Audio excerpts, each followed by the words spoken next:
ഒരുപക്ഷെ ബാരിക്കേഡ് മറച്ചിട്ട് കഴിഞ്ഞാൽ അതിനുള്ളിലേക്ക് പ്രവർത്തകർ പ്രവേശിച്ച് ഓഫീസിലേക്ക് കടന്നു പ്രതിഷേധം അവസാനിപ്പിക്കാൻ അവർ തയ്യാറാകുന്നില്ല. മലപ്പുറം പരാമർശം തന്നെയാണ് പ്രധാനമായും യൂത്ത് ലീഗ് ഒരു വിഷയത്തിൽ ചൂണ്ടിക്കാണിക്കുന്നത്. നേരത്തെ PV അൻവർ തുടക്കി വെച്ച വെളിപ്പെടുത്തലുകൾ, അതിനെ തുടർന്നുണ്ടായ പല സംഭവ വികാസങ്ങളും നമ്മൾ സസ്പെൻഷൻ നടപ്പിലാക്കി. ഒടുവിൽ അജിത് കുമാറിനെ സ്ഥലം മാറ്റിയ സംഭവങ്ങൾ ഉൾപ്പെടെ അദ്ദേഹം ഉയർത്തിയ വാദഗതികൾ അത് പ്രതിപക്ഷവും ഉൾപ്പെടെയുള്ള സംഘടനകൾ വലിയ പ്രതിഷേധം ഇവിടെ സംഘടിപ്പിച്ചിരുന്നതാണ്.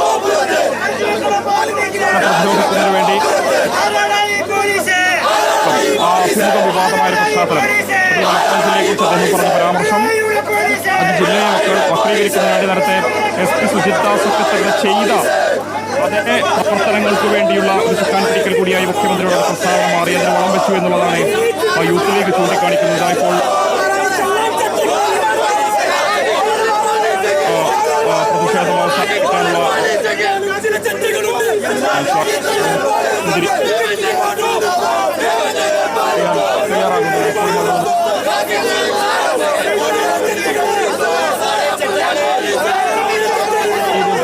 വീണ്ടും അങ്ങോട്ടേക്ക് എത്തിക്കാനുള്ള ശ്രമം നടത്തുകയാണെങ്കിൽ ജലപീരങ്കി അത് കഴിഞ്ഞ് പോലീസ് ലാത്തിച്ചാർജിലേക്ക് കടക്കാം.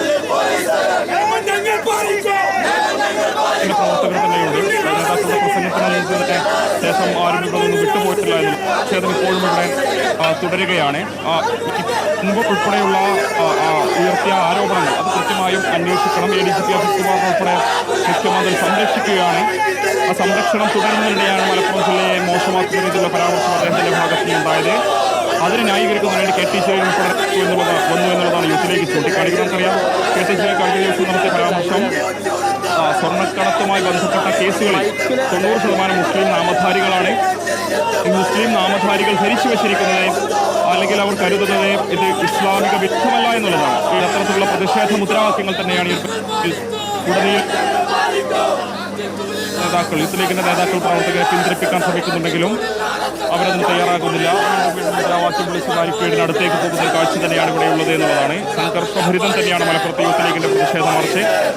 ഒരുപക്ഷെ വരും ദിവസങ്ങളിൽ ഇത്തരത്തിലുള്ള പ്രതിഷേധങ്ങൾ ഉണ്ടാകുന്ന യൂത്ത് ലീഗ് ഓൾറെഡി ഇവിടെ പ്രഖ്യാപിച്ചു കഴിഞ്ഞു. എന്തായാലും ഉദ്ഘാടന പ്രസംഗത്തിൽ സംസ്ഥാന ജനറൽ സെക്രട്ടറി PM എസ്ലാം രൂക്ഷമായ വിമർശനമായിരുന്നു മുഖ്യമന്ത്രിക്കെതിരെയും അതുപോലെ തന്നെ ആഭ്യന്തര വകുപ്പിനെതിരെയും ഉന്നയിച്ചിരുന്നത്. ഇത്രത്തോളം ആരോപണങ്ങൾ നേരിട്ടിട്ടും കൃത്യമായ തെളിവുകൾ ഉൾപ്പെടെ പുറത്തു വന്നിട്ടും ADGPയെ കേവലം ചുമതലകളിൽ നിന്ന് മാറ്റി നിർത്താൻ മാത്രമാണ് മുഖ്യമന്ത്രി തയ്യാറായിട്ടുള്ളത്. സ്വാഭാവികമായും ഇവർ തമ്മിലുള്ള ഒരു ധാരണ അല്ലെങ്കിൽ മുഖ്യമന്ത്രിയുമായി ബന്ധപ്പെട്ട പല രഹസ്യങ്ങളും ഈ പോലീസ് ഉദ്യോഗസ്ഥരുടെ കയ്യിലൊക്കെ തന്നെ ഉള്ളത് കൊണ്ടാണ് ഇത്തരം നീക്കുപോക്ക് ചെയ്യുന്നത് എന്നുള്ളതാണ് മുസ്ലിം ലീഗ് ചൂണ്ടിക്കാണിക്കുന്നത്. അതുപോലെ കൃത്യമായ നടപടി വേണം.